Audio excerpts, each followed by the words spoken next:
Hey, Kindred Spirits! Welcome to Kindred Spirits Book Club, the podcast where two grown ladies geek out about Anne of Green Gables. I'm Reagan Duffy, here with my co-host, Kelly Gerner, and today is our final episode of Season 5. I cannot believe we are here already. Time flies when you are podcasting, I guess. How is it the end of season 5? This is shocking to me. Shocking, first of all, that we've been doing this for 5 seasons. And second of all, that we are closing in on the end and ready to move into summer, take our traditional summer break. And right now, I am so excited for our upcoming trip, our return visit to Prince Edward Island. Yay!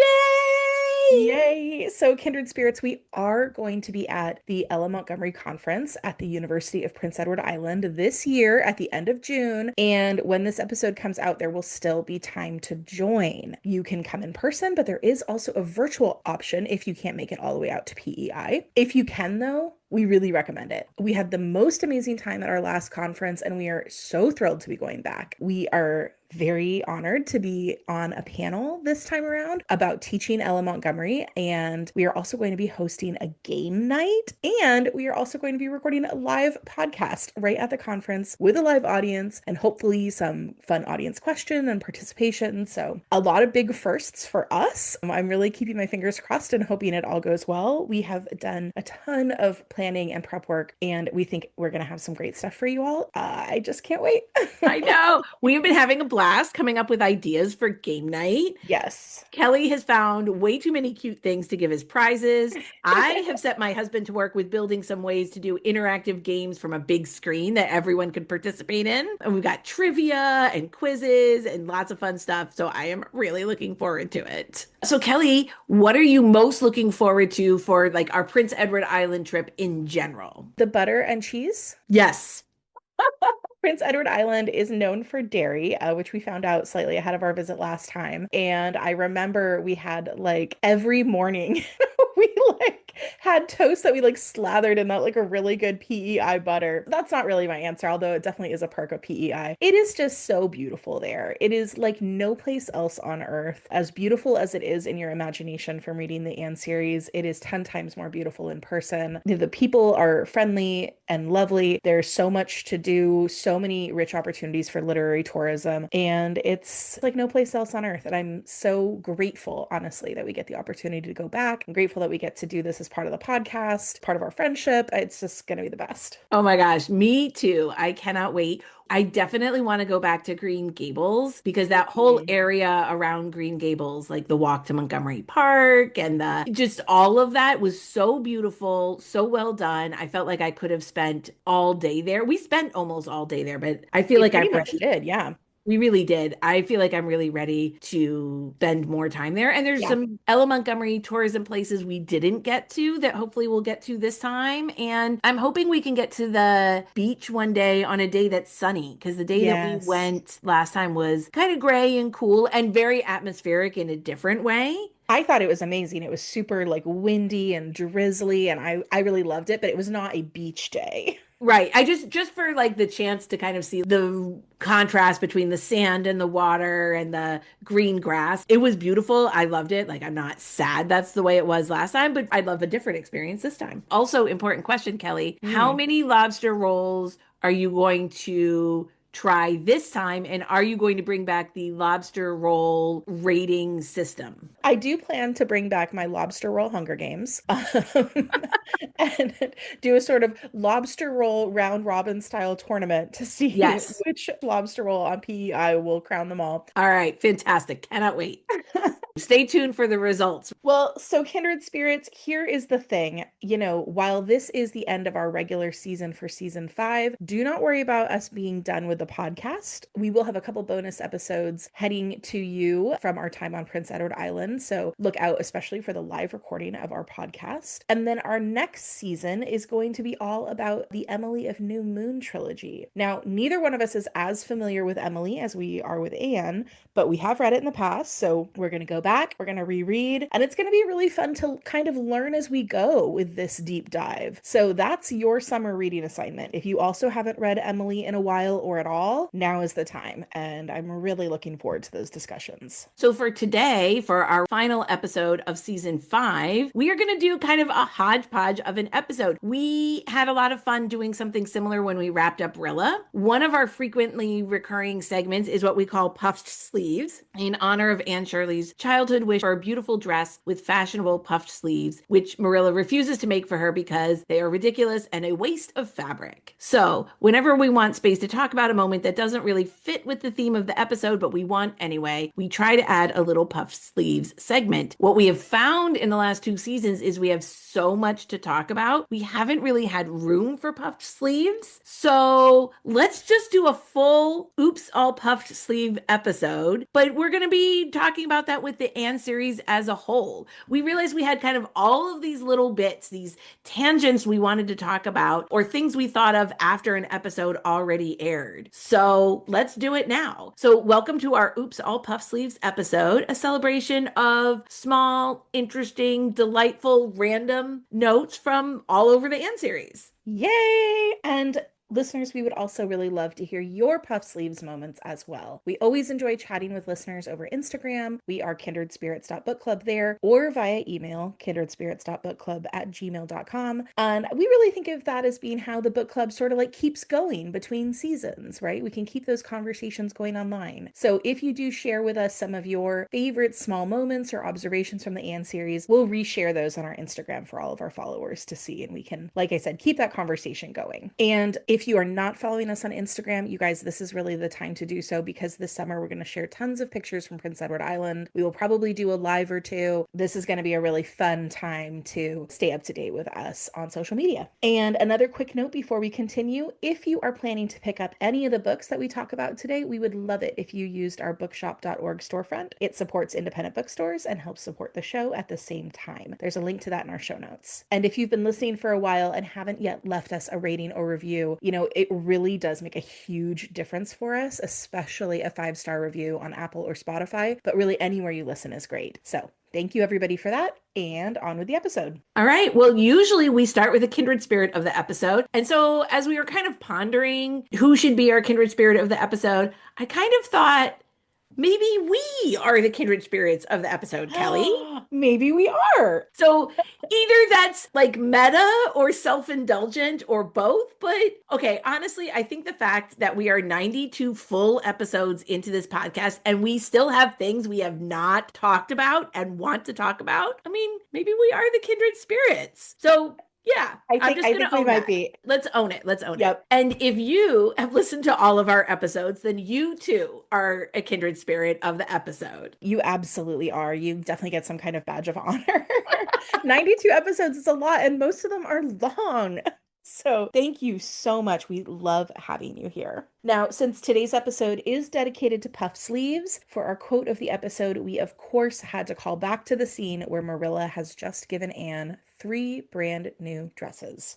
Quote, "Oh, I am grateful," protested Anne, "but I'd be ever so much gratefuler if you'd made just one of them with puff sleeves. Puff sleeves are so fashionable now. It would give me such a thrill, Marilla, just to wear a dress with puffed sleeves." "Well, you'll have to do without your thrill. I haven't any material to waste on puff sleeves. I think they are ridiculous looking things anyhow. I prefer the plain, sensible ones." "But I'd rather look ridiculous when everybody else does than plain and sensible all by myself," persisted Anne mournfully.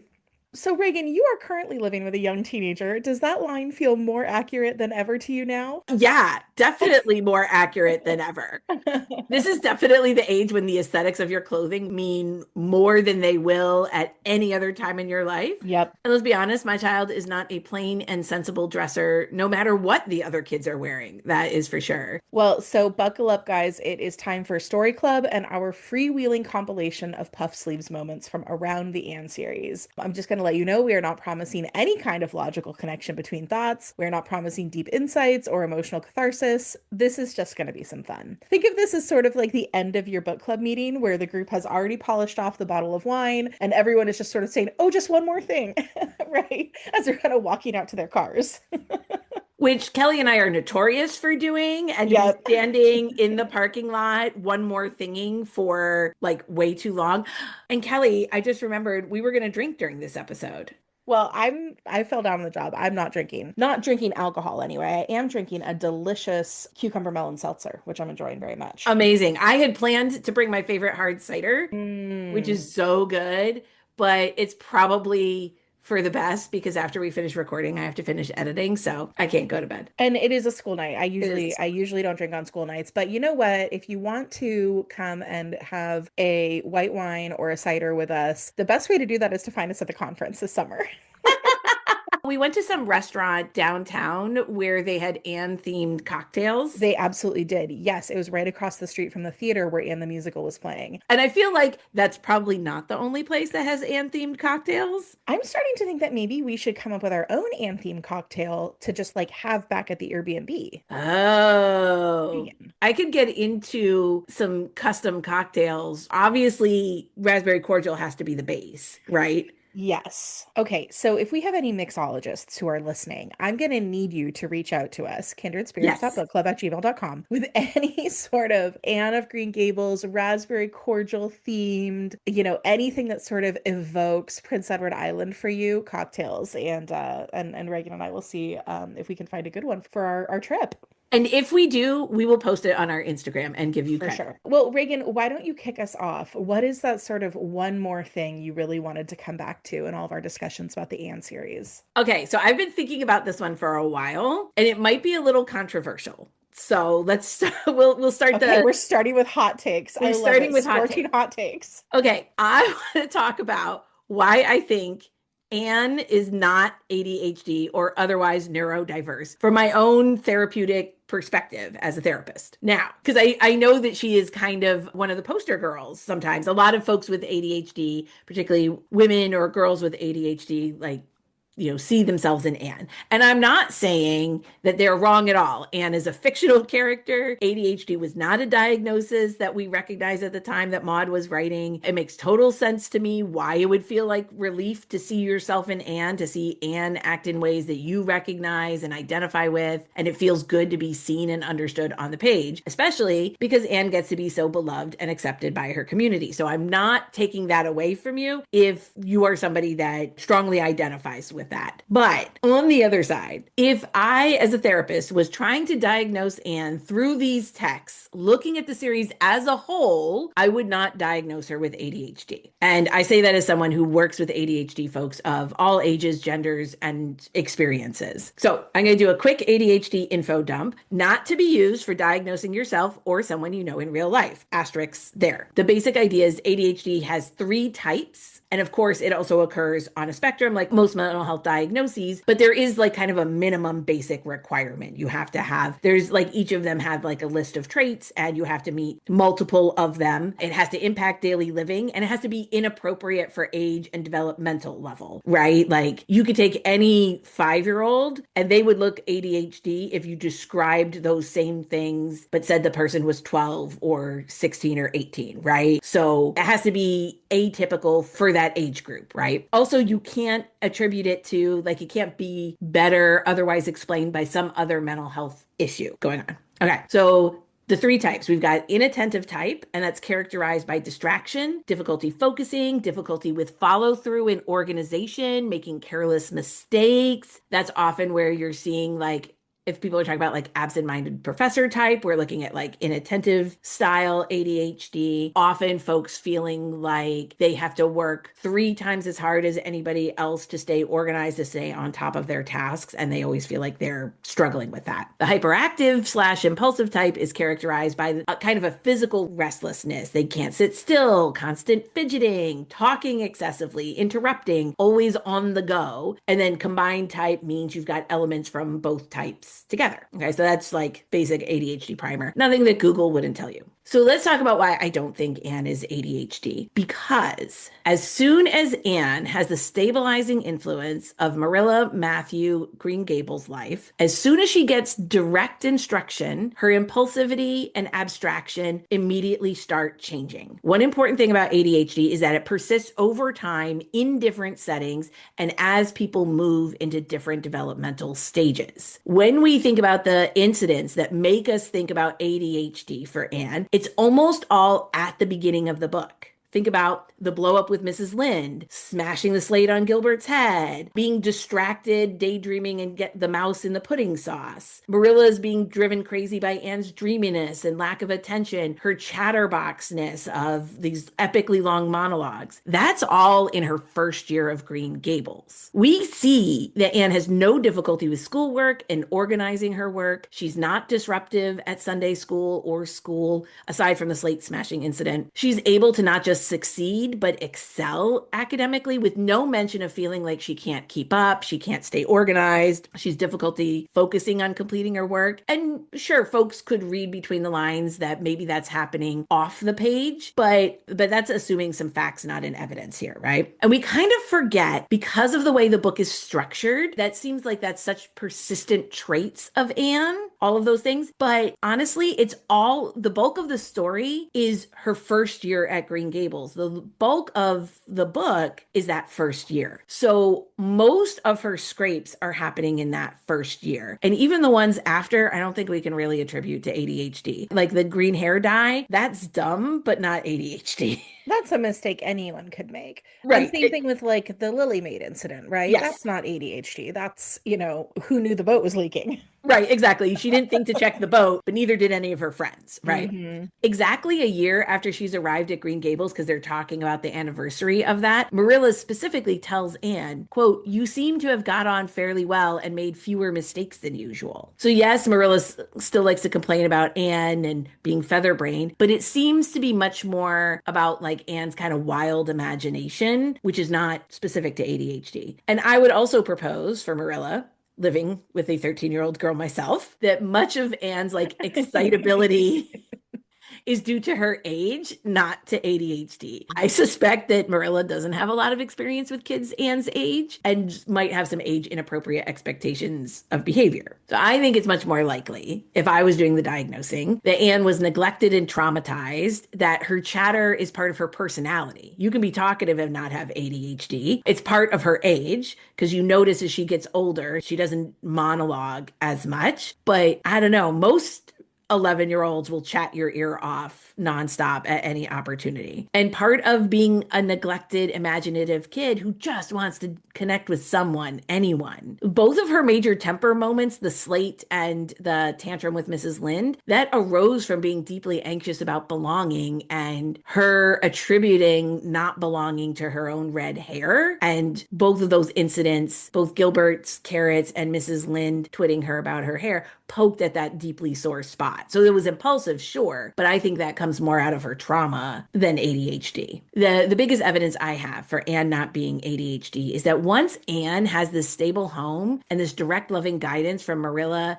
Mrs. Allen, Miss Stacy, she learns social skills, housekeeping skills, decorum, all of those things quickly. She applies what she learns really immediately. Anne even says, "I never make the same mistake twice." Anne quickly grows out of being distractible and unfocused. By the time Anne is studying for her Queen's exam, which she starts studying for her Queen's exam around the end of age 13, maybe Right. beginning of 14, right? Mm-hmm. Timing's a little unclear. Marilla says, quote, "She's real steady and reliable now. I used to be afraid she'd never get over her feather-brained ways, but she has, and I wouldn't be afraid to trust her in anything now." So for Anne to have grown out of that distractibility and impulsivity so quickly once she got a stable home tells me that it's not ADHD. Because from then on, once she starts studying for Queens, through the rest of her books, there is no mention of Anne struggling to manage her time, to stay focused, to follow through, to organize herself in any way. And from my experience of working with adult women with ADHD, especially without medication, which there wouldn't have been at Anne's time, there's often still a struggle to stay on top of everything, even when they're adults. Maybe they mask it well to others. Maybe they kind of brute force their way through it and they figured out some ways to kind of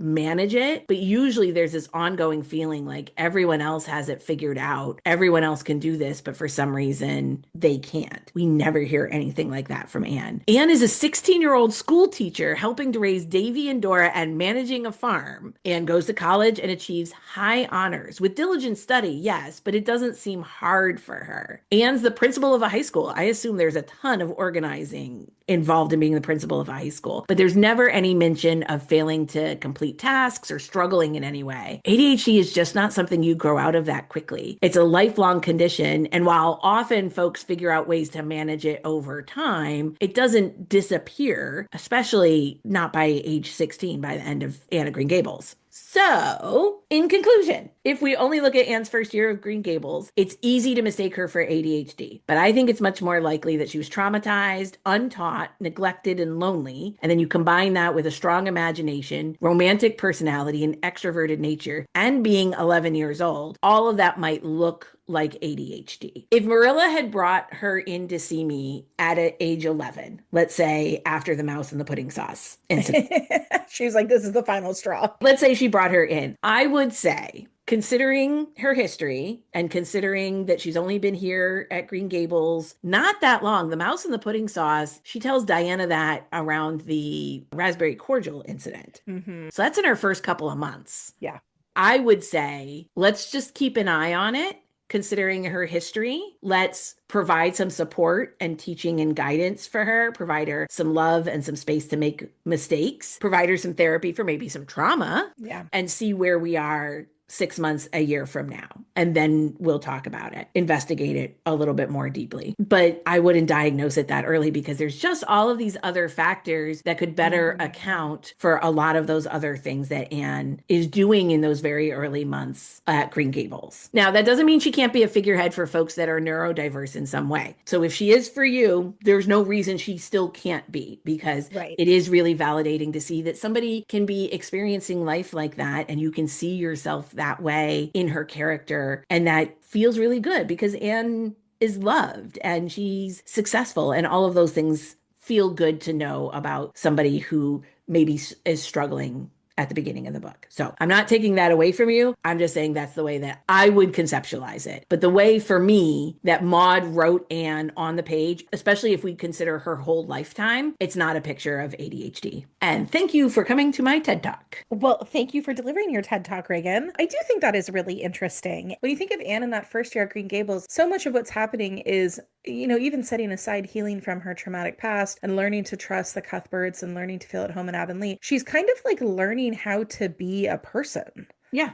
Learning how to be a person in all the ways that 11 and 12-year-olds do anyway, but also learning to be a person in that she's finally in a household where, she is expected to maintain a certain level of decorum, where she's expected to help out around the house and participate in chores, and she's expected to do it at Marilla Cuthbert's standards. Yeah.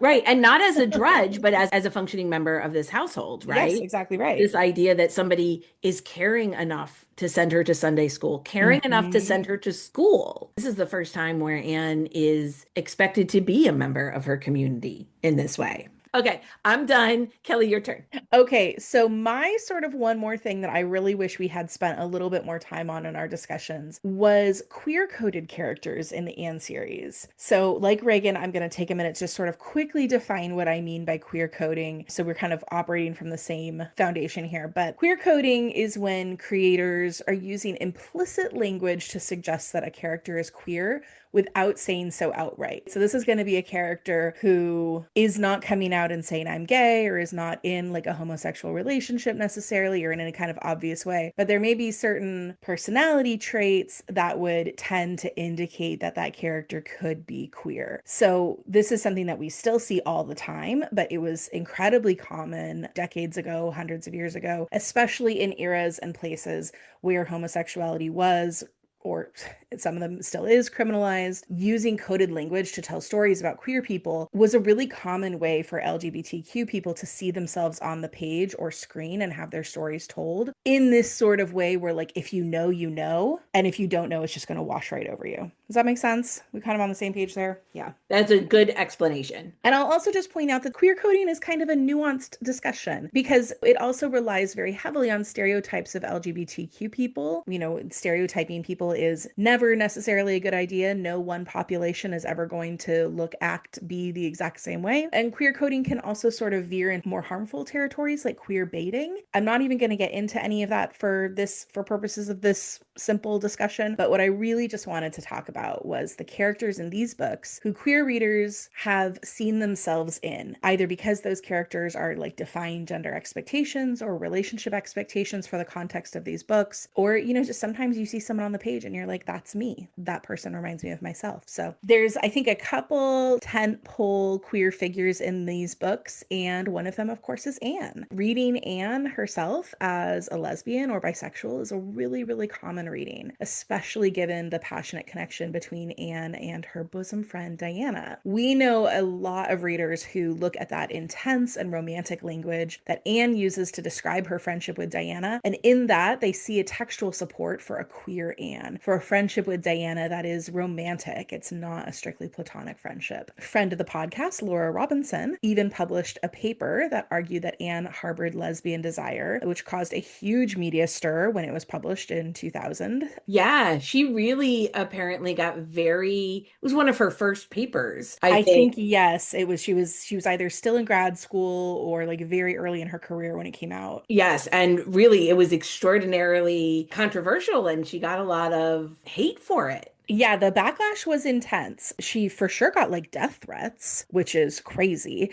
But I think a lot of the people in the Ellen Montgomery scholarly community were very open to the idea, and it probably wasn't even a particularly new idea. But there was just something about that article and the presentation which had kind of like went viral, such as it is for 2000. You know, it was a really big deal. But anyway, so this is not necessarily a new idea, but it has been a controversial idea. And, you know, Laura was looking at a couple of different things in her paper. She was, of course, looking at Anne and Diana's friendship, but she was also looking at the fact that Anne has like these deeply intimate connection with women throughout the book series. She has this deep friendship with Philippa Gordon, with Catherine Brooke, and with Leslie Moore. And so there's a couple ways to read this. You can read this in a very sort of straight lens, right? Like Anne is a girl's girl. She has these like deep, intimate friendship with other women, and that's central to her character. But you can also read that, especially as a modern reader, I think, you can also read the intensity of those friendships as potentially queer. And I will just say, Reagan, I love that. I love that for Anne. I love that for us. I love that she gets to be a character who can kind of exist in that duality. If you are reading it as a queer woman and you see these intense, almost romantic relationships with other women, that's very validating to see yourself on the page. And if you miss it because it doesn't resonate with you, then no harm, no foul. I mean, Right. that's kind of the beauty of these kinds of queer-coded readings. It's okay if that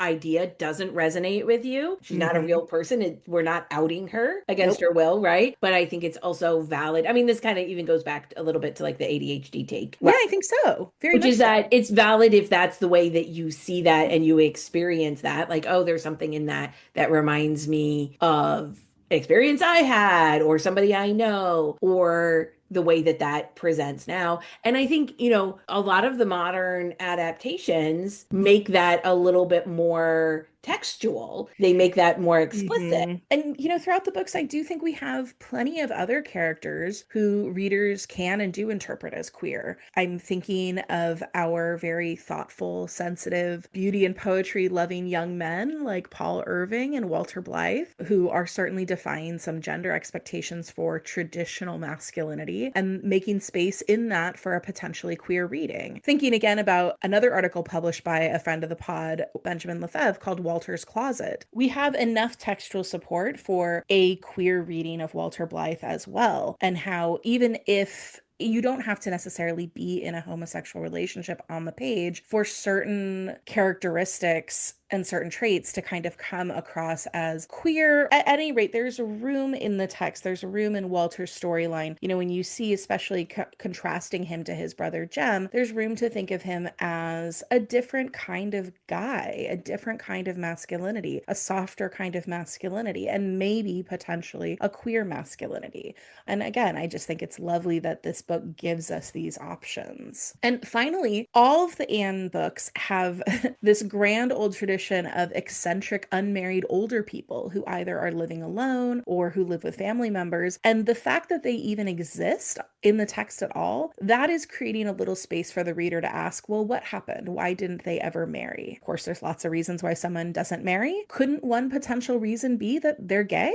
Yeah. Right? I mean, look, there is not a single one of these books that doesn't have some like eccentric unmarried older person. You know, whether it is the original owners of Patty's Place in Anne of the Island. And also, so when you were talking about this, you know who I thought of that we haven't explicitly talked about was Aunt Kate and Aunt Chatty, both widows, but like they're not related. They were Happily living together, doing whatever. which kind of makes sense, right? In the sense of being like, okay, it's hard to have a household on your own, especially financially. And if we combine households, we're not lonely and we're not alone and we can afford our lifestyle. But also, there's no reason that Aunt Kate and Aunt Chatty couldn't find a loving relationship together. 100%. And again, none of this is on the page. No. But the whole point of queer coding is that reading this through a sort of queer lens is that you're looking for the sort of places in the text where there is space to imagine a homosexual relationship, right? So it doesn't necessarily need to be explicit. It doesn't need to be stated. But when you see things like, you know, two women of a certain age sharing a household together, sure, it could be for financial reasons. Could it also be for love?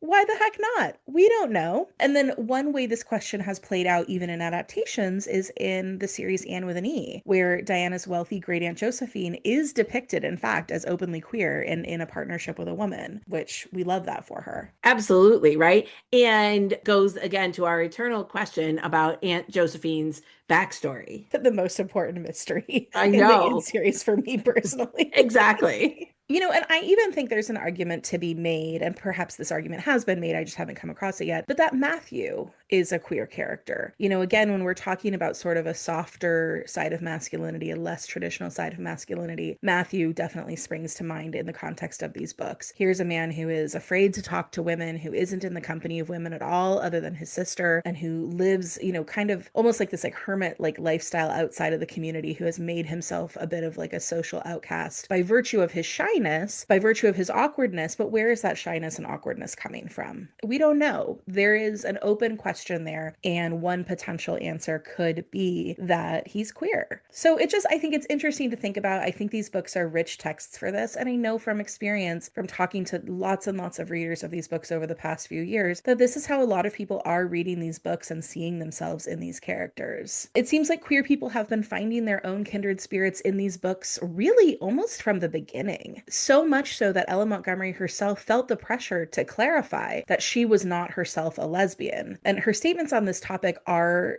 rather homophobic, typical for the time period, but still not great by our standards. And whatever her intentions have been in the writing of these books, the fact is that in the century since they were published, LGBTQ people have seen themselves in the characters and in the relationships in the Anne series. I'm going to share a few links in our show notes for some articles about queerness in these books, which I do hope you guys will check out if you want to know more. I love that. I'm glad we got a chance to follow this train of thought a little bit more.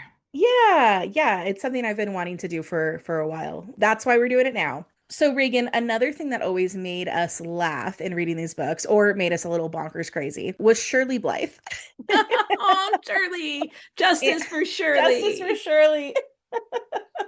So poor Shirley, of course, his age changes all the time. No one knows how old he is. He doesn't have any stories that are especially specifically about him, and he's just like the overlooked Blythe kid. And you know what? We forgive Maud for this. In a long series that was written over the course of many decades, there are plenty of overlooked characters and moments. So, Reagan, what else is missing from this series in your mind? Well, here's a big one. Marilla's death. Yes, Marilla's death. And I don't know about you, Kel, but I have always been very sad we didn't get more about Marilla's death. Never even mentioned except in passing in Rilla of Ingleside. And I'm sad about it for two reasons, really. The one, as we talked about kind of in our first season, Marilla's growth arc and relationship with Anne is just one of my favorite things about the first book, that gradual thawing and finally letting herself love Anne fully, and Anne being able to receive the love that Marilla so often cloaks in sarcasm and rigidity, mostly to protect her own self. In the other, we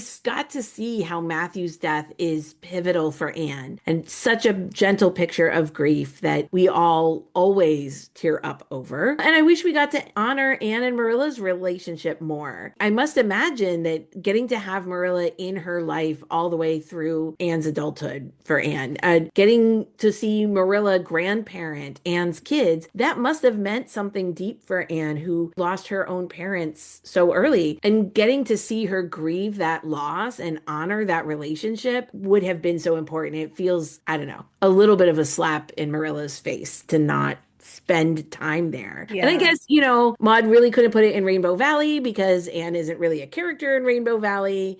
And Rilla of Ingleside is already full of grief and heartache. But even if she had just spent some time at the beginning of Rilla of Ingleside, something where Anne is specifically missing Marilla, or when Walter dies, having Anne wish that she had Marilla to lean on. It's such an important moving relationship, and Marilla's just it's just dismissed off the page. Yeah, and Marilla does. She deserves better. She deserves to be properly grieved and mourned, especially in light of how defining Matthew's death is. Matthew's death is the emotional fulcrum of Anne of Green Gables, and then Marilla's death is like barely referenced. It does seem sad. It seems like an opportunity lost. Yeah, I agree with you there, friend. The other, and this again, obviously, I'm very focused on like Anne's emotional arcs here as an adult, because one of the other things that's missing for me is Anne's emotional interior perspective on early parenting and motherhood. Like, I would have loved to see more of that. Maud did such a beautiful job, and this goes back to the grief around Marilla, because Maud did a beautiful job with Anne's grief over baby Joyce and showing the heartbreak of infant loss. And I wish we had gotten some of what it was like for Anne to mother her children, to mother after that loss, to mother after having such a turbulent childhood herself, to not have any memories of her parents when she was a young child. What did it bring up for her to be able to give her children the loving, protected childhood she never got? What does she see when she looks at her young children? Also, is she ever exhausted, grumpy, and touched out as a mother of frickin' 6 kids? I mean, I would read that book.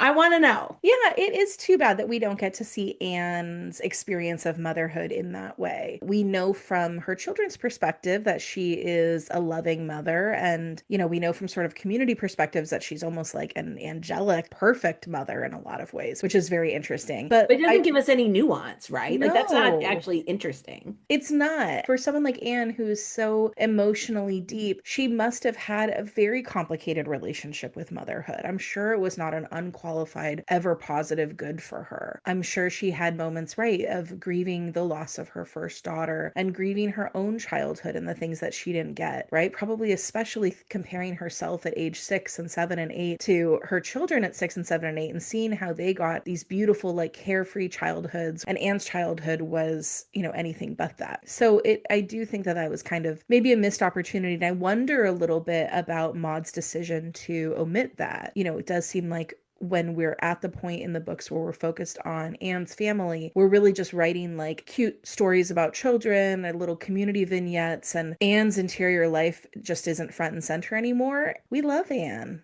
I would have loved to have known how she reacted to motherhood. And he does say something a little bit on, and I don't know whether this goes to what was the idea at the time, or whether she just didn't have anything to say about it, about how women lose their main characterness once they become moms. It does kind of seem like that is like the implied message there.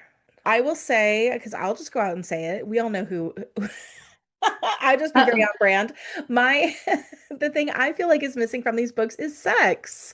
Um, and yes, I understand the time period they were written in and the audience they were written for, that it's not really a reasonable expectation. But for books that are Yeah, it's not going to be deeply, like heated rivalry.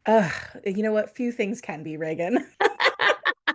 But for books that are deeply, deeply romantic, I mean, breathlessly romantic, these books are sadly sexless. There's not even like any sort of like eroticism in Anne and Gilbert, like a touch or a look or a kiss. Like, there's plenty of books out there that are pretty chaste, but they have a like a strong sort of like frisson Yeah. of sex, and these books just have nothing. Yeah, like a chargedness. Energy, yes, Right. absolutely. Exactly. Where like maybe nothing happens, like you don't see anything, but you get the feeling that's like crackling between them. I mean, did Anne not have opinions on like Gilbert's forearms or his shoulders or Right. Did she ever anything? Like, notice? She notices what his chin in profile at Queen's or yeah, something. that didn't do That's about anything the for me most. personally. That's what I was. Well, they're pretty passionless. Like, and we always keep Yeah. complaining about this, but in Windy Poplars, anytime the letters get anywhere close to being like romantic, I would assume like they're hinting at even the idea of passion. She Mhm. immediately redacts it. The sexiest thing we get is that she tells Gilbert, whatever grumpy old lady it was, would she think it's scandalous for you to kiss me on the nape of the neck? And that's it. That's in That eight is the books. that is the sexiest moment in the entire books. That's not saying a lot, but I will say that nape of the neck kisses are actually the number one sexiest kiss. So for that reason, I guess That's that's it. something. We see all the reasons that Anne and Gilbert are a perfect match, and we see all the ways they are passionate about each other, right? Their academic rivalry, their growing friendship, the respect they have for each other, the sort of tensions that arise between them during Anne of the Island. Truly, the romance is beautiful in these books, but then it just sort of like, there's a proposal and then it just sort of like frizzles into the air and like nothing ever comes of it. And it's like they had a lot of children. I know what they were doing and I would like to know more about it. Well, so one place where readers and writers often turn to when there are scenes that we wished were in the original text is, of course, fan fiction. And occasionally, very occasionally, because neither Reagan or I are huge fanfic readers, but we do talk about the fanfics that we would love to see. We've even recommended at least one Anne series fanfic that we thought was very good. But I wanted to come back to this today so we could sort of dream up our wildest slash pairings and AUs. And if AUs fanfic anybody, speak for alternate universe. yes, and if anybody actually takes any of these ideas and writes it, please let us know. Let us know. We need to know. I will tell you, in preparation for our episode today, Reagan, I went on Archive of Our Own, which is like the biggest fanfic website, and I did a couple searches just to see what was out there. And it's real interesting.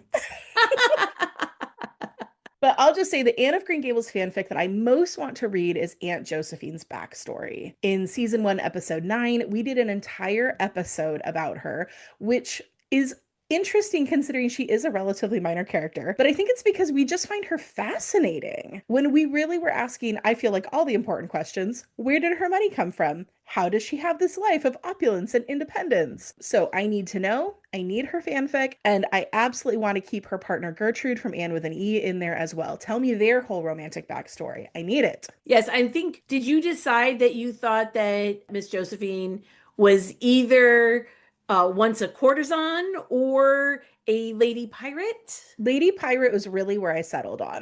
Okay.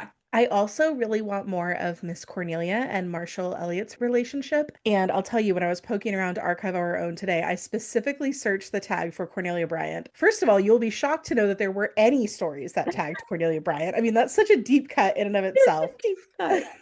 But I could actually only find one that was like specific to her as the main character instead of, like a side character in someone else's story. But in that one, it was a very cute story depicting her proposal with Marshall Elliott. And I loved it and I gave it kudos and I thought it was just so lovely. So, you know what, you guys, you can find anything on AO3, go down whatever rabbit hole. What do you think, Reagan? Do you have any other fanfic ideas you'd love to see play out? Yeah, I have a couple. One, I think Jem and Faith. I think that is a Mm, relationship that is got to be really interesting. yes.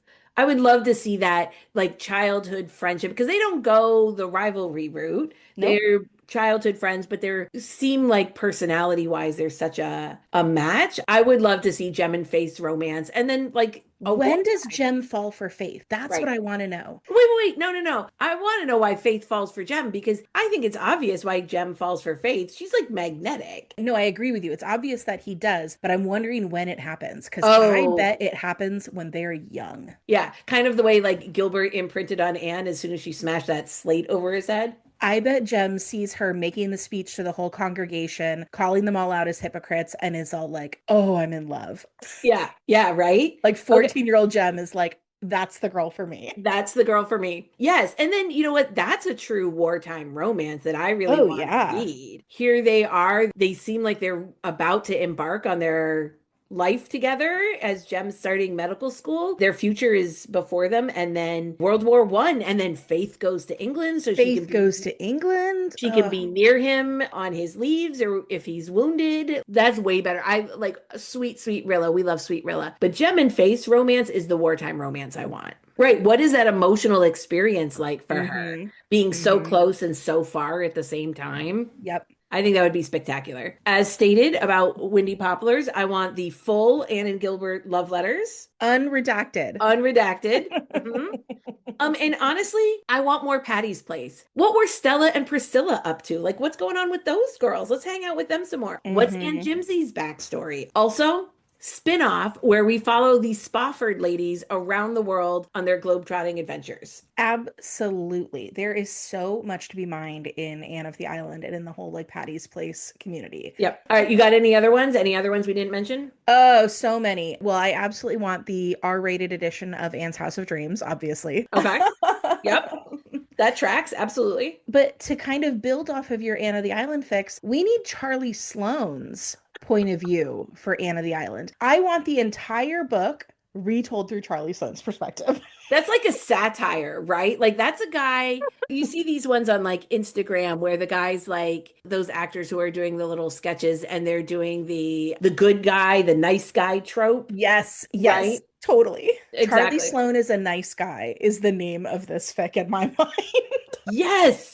Yes. And it's all very self-congratulatory about Yes. how he is caring for this poor orphan that could be, he's going against his mother's grain to like, yes, self-congratulatory in a lot of ways. I think it would be so funny and so So good. funny. All right. So Charlie Sloane is a nice guy. Mhm. I mean, speaking of alternate POVs, I think we need Rainbow Valley told through Shirley's POV. What was he doing during that entire book? I know. Why don't they ever let me come down to Rainbow Valley? What are they doing over there?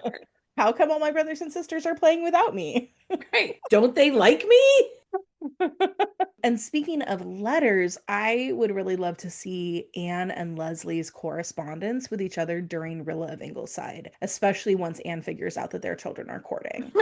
I need to know. I need to know what those two were saying. I would love to see Diana and Fred's courtship. Okay, I only want to see that if it's secretly like deeply passionate and weirdly kinky. I assume it is. Like I feel like There is no doubt in my mind. while Anne is like, oh, Fred is so boring. Like Diana and Fred are getting up to all sorts of shenanigans. You're like, you should have heard what he said in the rafters of the barn the other night. He is not boring. So another thing that's really fun about fanfic is it's a really fun place to play out like what if scenarios. Like what if everything in the book was the same except for one thing? Mm, A classic one would be like, well, what if Anne married Roy instead? right. Like what would change? How does she and Gilbert still, how do they still end up together if she marries Roy first? Like what has to happen? So that would be interesting. And another, a what if scenario that plays out in fanfic that I always think is really fun is like a Groundhog Day, Mm, right? Like trap the main character in their most pivotal moment and see what happens if they have to do it over and over and over again. I think the Groundhog Day I would choose for Anne would be the slate smashing scene okay. to see what she does if she has to repeat that day over and over, see if anything changes. I almost think it won't. Uh, Something what about if, that 11 year right? old She'd be like, impulsivity. it's too tempting every single time. Yeah.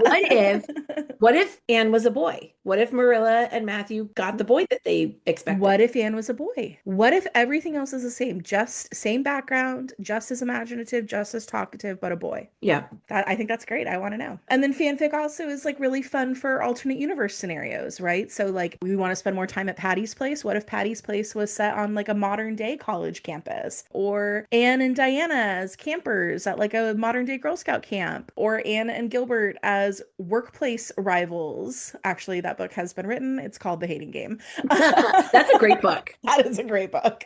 But you know, there's all these kind of fun ways to think about like what happens if we took these characters and plucked them into a slightly different timeline. Fanfic is delightful for all of these imaginings. So I hope that we have inspired some some budding fanfic authors out there. Out of all of these books, there's a really just like adventures to be mined. Amazing. Yes. Please write them. Please tell us about it. We can't wait. So, Love it. another thing that we've talked about a ton on this show is the universal reach of Anne. One thing we've never discussed, and I think it would be fun to just shout out, are all of the celebrities who love Anne or who have gone on and said that Anne of Green Gables is one of their favorite books. And that group is wide ranging, including people such as Aretha Franklin. Mark Twain apparently was a huge fan. Margaret Atwood, the author. Kate Middleton, aka the Duchess of Cambridge. Rachel McAdams, who also, of course, did the audiobook reading for Anne of Green Gables. Mindy Kaling is a huge fan. Jennifer Garner is a huge fan. It's so neat to think of all these other people as being sort of part of our extended Kindred Spirits universe. Yeah. Listen, if we ever get a chance to meet like Jennifer Garner or Rachel McAdams out in the world, we can be like, hey, let's talk about Anne of Green Gables. And then poof, we're in. There you go. Instant Kindred Spirits. Okay, so Kelly, now that we have spent 92 episodes talking about these books, Wow. I know. How do we respond to them now? You know, I'm going to be very honest and say that I am ready to set Anne down for just a minute. I need to set her down, step away, get some more clarity for future seasons. We've spent so much time in this world that it's been kind of all encompassing for the past few years. But I will, even as I say that out loud, you know, I reread some big chunks of Anne of Green Gables earlier this year, not for the podcast, just purely for my own enjoyment. And I still loved it. I don't know. I was like, I'm sad. I need a comfort read. I read, 6 chapters from Anne and I was, yes, everything is right in the world again. Yeah, yeah, it's like the chicken soup for a soul type thing, right? Totally. Yeah, no, I agree. I mean, maybe I'm definitely ready for a little podcast break for a minute. We've been Mhm. going pretty hard for 4 years on We these have. books and on the pod, right? It's different reading the books for the pod than Yeah. it is just reading them. That's been great because it's been this whole other exercise in enjoying them. But it's kind of like now that we're actually all done, I kind of want to go back and read Anne of Green Gables again with all that we've learned in mind and read it cover to cover. Because a lot of what we've Mhm. been doing, or I don't know about how you've been doing it, but for me in the pod, we're going to start talking about a particular book. I'll read the book all the way through, but I won't necessarily go deep into it. But to make sure that we've got kind of like the themes and stuff that we're talking about, we'll write a recap on it. And so I'm always reading the books in bits and pieces, but I'm often looking for specific Yeah. things in the course of talking about Will of Ingleside. Like that book was always by my side. I was always reading parts of it, but I wasn't necessarily reading it like just straight through for enjoyment. Do you know what I Yeah, mean? you weren't reading it as a reader, you were reading it as someone who's analyzing and evaluating it. It's Right. different. Now that sort of all of that analysis is done and all the way through, like I kind of have this whole complete picture of the series in Mhm. this way, like we've analyzed the whole series. I kind of want to go back and just read Anne of Green Gables again, like cover to cover with what we've. Yeah, like get the whole experience again. Yeah, but I almost wonder, am I going to be able to turn that analysis brain off? I think so. I think you will. I mean, I have been able to. It's like Yeah, I can kind of decide when am I doing this for the deep dive and when am I not. but maybe not next week. I also think that because these were books that we read in childhood, we have the opportunity to go back and read them sort of with our kid brains a little bit. Hmm. Does that make sense? Yeah, and to Yeah. just access them from that place of pure enjoyment. Hmm. Now that we've done that, do we like the books better, worse, or special third option?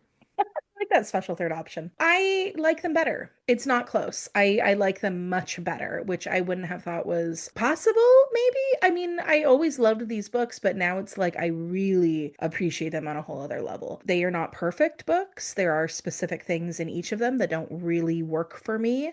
Some of those books have a lot of those things that don't work for me. But after spending this long with them, I really just appreciate them. And the sheer fact that we found so much to discuss, so much richness in terms of themes and characters throughout these books, I think that speaks to to Ella Montgomery's artistry as a storyteller. Yeah, me too. I find more and more appreciation for them going this deep. I can read the whole book before we start the season on it, and still in like reading it closely for each episode, there are lines I could swear I've never read before, Yeah. and yet I read them and they strike me as profound and beautiful. Like, how did I miss that? I'm sure I must have read it. It just didn't catch me. It didn't resonate with me in a way. And so that's something still so amazing about these books, that I'm still discovering those moments or those little pieces in there. Yeah, I mean, that you can say these are books that we've probably read all of them a dozen times, casually, intensely, many more than a dozen times, probably for Oh, some. yeah. And yeah, you still come across these lines. The thing that always strikes me actually is there are absolutely those sort of like pearls of wisdom or like perfect turns of phrase where you're just like, wow, Maud really knew what she was doing. But the thing that always sort of like smacks me over the head on reread is how funny they all are. Mm. These books are hilarious. We've definitely gotten some good laughs over the course of the podcast, and also sort of having the permission in a way to read them, understanding that they're supposed to be funny. That's a different experience as well. Okay, how would we now rank the books in the Anne series now? Has that changed for you? Probably not a ton. I would rank Anne of Green Gables highest. Certainly in previous years, like pre-podcast years, I would have chosen Anne of the Island or Anne's House of Dreams as my top spot because I'm always gonna pick the most romantic book. But just now that we know that book so well, I mean, Anne of Green Gables sets up the entire series perfectly. And it's everything we love. And everything we love about those later books was originally seeded in Anne of Green Gables. It just seems like Maud really understood Anne and her story with total clarity, and then she wrote it beautifully. So after Anne of Green Gables, I think then my favorites are sort of in tiers. Like tier 2 would be all the romance plots, so Anne of the Island, Anne's House of Dreams, Her Love Ingleside. Tier 3 would be Anne of Avonlea and Rainbow Valley, and tier 4 for me are the interquels, so Anne of Windy Poplars and Anne of Ingleside. But I will say, nothing wrong with being in the 4th tier. I like and appreciate all of these books a great deal. Yeah, let's see. I'm not sure, like you, I'm not sure that my rankings have changed significantly. I do think I appreciate my less favored ones a lot more now than I did before. So while that's not necessarily changed their ranking, they're not like as far below. Maybe my 4th tier before was like 1, 2, 3, and then like 4. So I think my top tier is still Anne of Green Gables for the exact same reason as you. She's the girl we all fall in love with that we want to follow over the rest of the books. It's such a beautiful blend of humor and love and poetry. It's a classic for a reason. But I would rank Anne of the Island in terms of my rereadability. Like those two are still very tightly tied because I just think Anne of the Island, and not only is a wonderful romance book, but it's a growing up book and a young adult friendship book. Those two are still in tier 1. Another thing for Anne of the Island that's just making me appreciate it more. I don't know about you, but I think our podcasts on Anne of the Island are some of my absolute favorites that we have done. That was a good season. We did a good job. I like most of our podcasts. I like most of our episodes. I think we do I don't know. I'm very proud of what we've done, but I don't know. Like I've gone back and re-listened to those episodes a couple times and I was like, oh, damn, I think we were really good here. I think it's clear we really love that book, and that really came out in that season. Yeah, so those two are in my tier 1. Like, don't make me choose. Tier 2 is Rilla of Ingleside and House of Dreams because they're both more complex emotionally than some of the other books. Just so much depth, so much heartbreak. There's both have beautiful portrayals of grief. I just think that those two are kind of the deepest books. Tier 3, I think you and I differ a bit. I agree about Rainbow Valley, but I honestly love Windy Poplars. And I do think for rereading, I would rank Windy Poplars over Rainbow Valley. I don't know.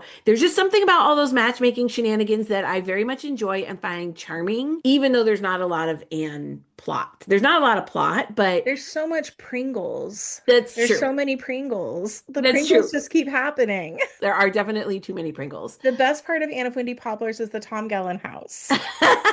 Yeah, I don't know. I know liking Windy Poplars or ranking it on the higher end puts me often on an outlier, but I really like Windy Poplars. I find it pretty charming. The last tier, 4th tier for me, is still in last place, Anne of Avonlea and Anne of Ingleside. And again, but not as low ranking as they were. Like 4th place it's a stronger 4th, if that makes sense. You know, for both of them, there's not really a strong through line. It's lots of little small town dramas, but the tones of them are very different. Like I think Anne of Avonlea Avonlea is lighter and it feels young. And there is a lot to enjoy there, but it has too much Davy and Paul Irving, who I also find kind of annoying, and far too much time recording the silly things Anne's pupils say and write. Like that really lost its charm for me. I like Anne in that book, but I don't really care about I know they're meant to be humorous, but like the little essays her pupils write, I don't know. I don't think we need that many of them. And Anne of Ingleside is definitely the heaviest, not in terms of depth. If Anne of Avonlea is like fizzy and effervescent, Anne of Ingleside is like thudding. But I learned a lot from doing our episodes about it. So I appreciate it more, but it's probably not making my reread list. I mean, I think both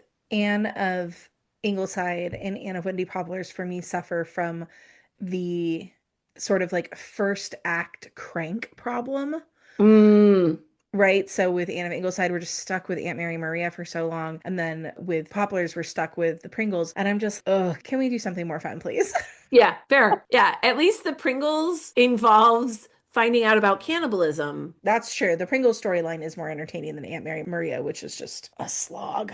Yeah. If we had a podcast do-over, what would we spend more time on? A really good question, especially because we've covered so much. So it's sort of like, what even did we leave out? But I do have an answer because I think we could have gone a little deeper into some of our Anne of Green Gables analysis. You know, that was the first book we did, obviously. That was the first season of the pod. I think we were still kind of figuring out how this was going to work for us. And when I think about our episodes about Marilla and Diana, especially, which I'm very proud of, but these are these huge and vitally important characters who completely define not just the trajectory of that book, but of the series to come. And I just think we could have said more. We could have said a lot more about them. And you know what, listeners? We very well might, because as we move forward with the show, we do want to continue to find ways to return to Green Gables, return to our roots. So we may continue to do some episodes here and there about those themes and characters that we really want to revisit. Yeah, I'm not sure what that would look like yet, but I agree. We've learned a ton in the course of doing this podcast, and now we've met so many wonderful academics and experts. I would love to get some of their takes on Anne of Green Gables and have some of those Absolutely. conversations. Yeah. And I'd love to spend more time talking about Marilla. That episode was a real turning point for us in terms of like the shape of the podcast, and I'm proud of it. But that was the first time we were flexing that muscle. Now that we've had so much more practice, I think we could do a lot more with it now than we did then. Yeah, we're just a little better at it now. And I think we could look back on some of that and do a little better. So yeah. So Reagan, did we ever answer our sort of big defining question? Or maybe this is now the moment. What is it about these books that makes them so iconic? It's so indelible, so universal. You know, I think we have answered this question quite a lot and in a lot of different ways. Anne's story, of course, is very particular to her and to her time and place, but the emotional truths that ground the plot are timeless. At their core, these books are about belonging to a place, to a community, to a family. It's right there in the title,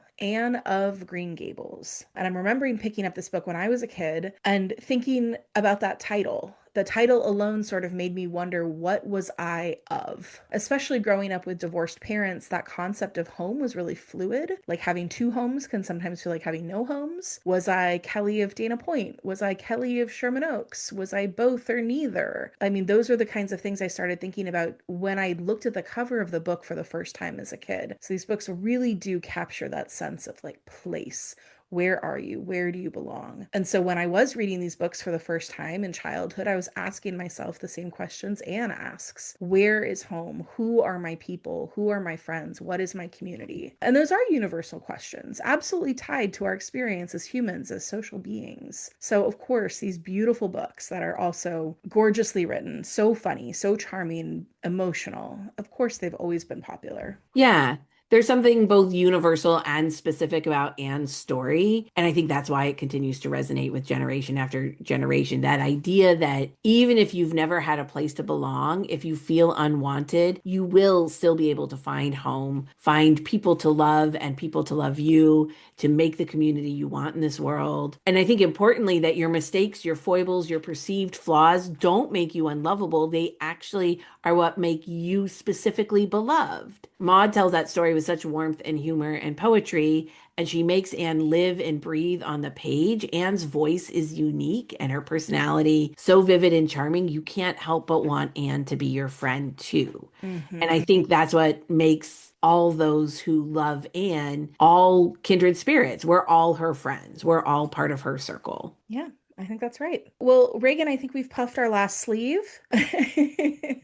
We did a good We job. High fives, virtual high fives. virtual high fives. We promised you all a hodgepodge of an episode, and you definitely got one. Let's wind up with a quick inspired by Anne. What do you got, Reagan? Okay, so I am going to recommend something for all of our bookish friends because this is a book club. So I'm going to recommend my current bookish obsession if you guys need something to keep you busy over summer while we are on break. This should definitely do it. So my daughter has gotten both Kelly and I absolutely hooked on the video game called Tiny Bookshop. Tiny bookshop.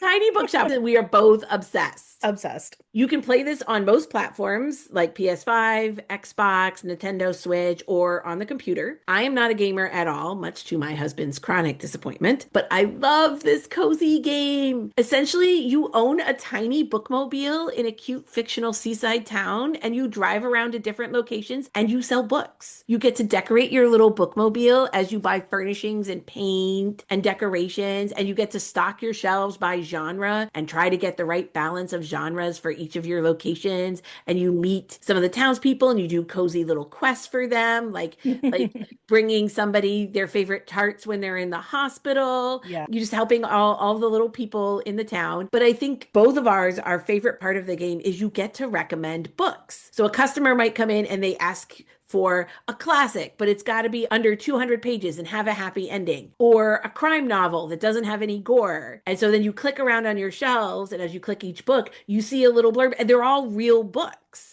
I mean, there's a few like fictional ones that are specific to the town, but they're real titles with real descriptions. And you try and find a book that matches what they want. And I found at least three Ella Montgomery books on the shelves. So Anne of Green Gables is there. Sometimes it shows up as a classic, sometimes as a kid's book. The Blue Castle shows up under drama because it's a romance story. And The Story Girl, which also shows up, I think, often as a kid's book. So I get to actually recommend them to customers if it fits the recommendation. And if you nail the recommendation, the character buys the book and then it inspires other customers to buy more books. And sometimes you don't have a book that works or they disagree with your recommendation. It's so fun. And The it's so recommending fun. book part is the best part. And it's like the books that are available to recommend are, like Reagan said, they are, for the most part, real books that exist in the world. And if you are a reader, you will see a ton of books that you have read there. And it really kind of feels like you are recommending to like your own little virtual customers. I always think of myself as like kind of handing them a book like, oh, I loved this one. You'll never guess the twist. It's really, really fun to cosplay a bookseller. I love it. A lot of times you get customers asking for books and they say, oh, I love animals. And then you get to recommend Moby Dick to them. And they're like, I love the cute animals in Moby Dick. And you're like, sure, baby, enjoy. Enjoy the whale. Oh, I've wasted far too many hours on this game already. So, guys, if this episode doesn't come out on time, it's probably because I'm busy repainting my little bookmobile, decorating it with flowers instead of editing. If you've ever wanted to own your own little bookstore, this is the game for you. I have also wasted many happy hours on this little game. And like Reagan, I'm not a big video game person at all. Yeah, I heartily co-sign this recommendation, Reagan. All right. Well, there you go. Don't blame us if you're glued to your couch playing this game, but enjoy. Okay, so for my inspired by, I was going back to our roots and I was thinking about the podcasts that inspired us to even do this project. So the by far the biggest one was Binge Mode Harry Potter, hosted by Mallory Rubin and Jason Concepcion. Our podcast is also partially inspired by the first season of the podcast Fated Mates, which was hosted by Sarah McLean and Jennifer Prokop. And now both those podcasts did the exact same thing that we're doing. Just long, chatty episodes that go very, very deep into a particular book series. Binge Mode, obviously, was covering the Harry Potter series, and they were going super slow, super deep, like chapter by chapter analysis. And honestly, that's a great listen. You know, I know Harry Potter is problematic because of its creator, but if you do want to revisit that series, doing it through Binge Mode is a great way to do that. And then Fated Mates, that podcast was covering the romance series Immortal After Dark. which if you are a romantasy reader, you need to read. That's, those are like the ancient texts. You must go back to them. But listening to both of those shows really gave us permission to like dive deep into a text and take our time talking about something we love a lot and spending a whole episode about one character or one theme or sometimes one scene. So as we are wrapping up the Anne series, I was thinking about what other like long book series I would love to podcast about or listen to a podcast about. So that's my Inspired by today. 2 book series that would be worth podcasting about. So I think this is going to be great for padding out your summer reading list after, of course, you refresh on Emily of New Moon. Reagan, I would love to do a podcast about the Miss Marple books. Miss Marple is one of Agatha Christie's recurring characters. She is an older woman living alone in a small English village, and she notices everything and everyone. She's a great observer of human behavior. And so because of that, she becomes a very capable amateur sleuth. I think that the Marple books are some of Agatha Christie's absolute best, especially if you love a cozy murder mystery in a charming English village. These books are also doing a ton of interesting work when it comes to the characters and the people that we often underestimate in society. I just think that if you and I were to do a podcast on the Miss Marple books, we would have so much to talk about, Reagan. Okay. All right. That's a possibility. And I also think we would crush a podcast about the Temeraire series. We've talked about this one before, but this is Naomi Novik's alternate universe historical fantasy series that reimagines the Napoleonic Wars with dragons. And yes, it is as good as it sounds. They are so good. I think my obsession with the Regency and your obsession with dragons makes us the perfect podcasting duo to take on those books. And bonus, our husbands would be so pleased because we would actually have them on as our guests, something we keep telling them that we will never do until they actually read the Anne books. Literally, Kelly, I'm going in to record with you today. And Steve's like, you don't want to have me on the pod today on like your hodgepodge episode? And I was like, you haven't read the book still. What hodges are you adding to our podges? But you're right. If we did Temeraire, yes, they could actually come on the podcast. Possibly. Mm-hmm. We'll see if they have anything meaningful to add. But they have read those books. So yes. Oh my gosh. Yeah, good ideas. Really great series though. Yes. Well, thank you so much for listening, Kindred Spirits. As we said, this is our last episode of season 5, but do keep an eye out on your podcast feeds because we will be releasing a few summer surprises, including some bonuses from our time on Prince Edward Island and the Ella Montgomery Conference. So look forward for our live recording from that conference. Our planning for next season is underway. As we have said, we're going to focus on the Emily books, though we will always find a way to bring it back to the Anne series as well along the way. We are still in the planning stages, so if you have any ideas for any episodes about Emily, please reach out. We'd love to hear from you. Mm-hmm. And obviously, get started on those Emily books so you will be ready to read along with us in the fall. If you'd like to support the show, a 5-star rating or review means the world to us. And we'll send you a sticker as a little thank you if you leave one. You can find everything, including links to our Instagram and our bookshop.org page in the show notes. Until next time, Kindred Spirits, happy reading. Bye, Kindred Spirits.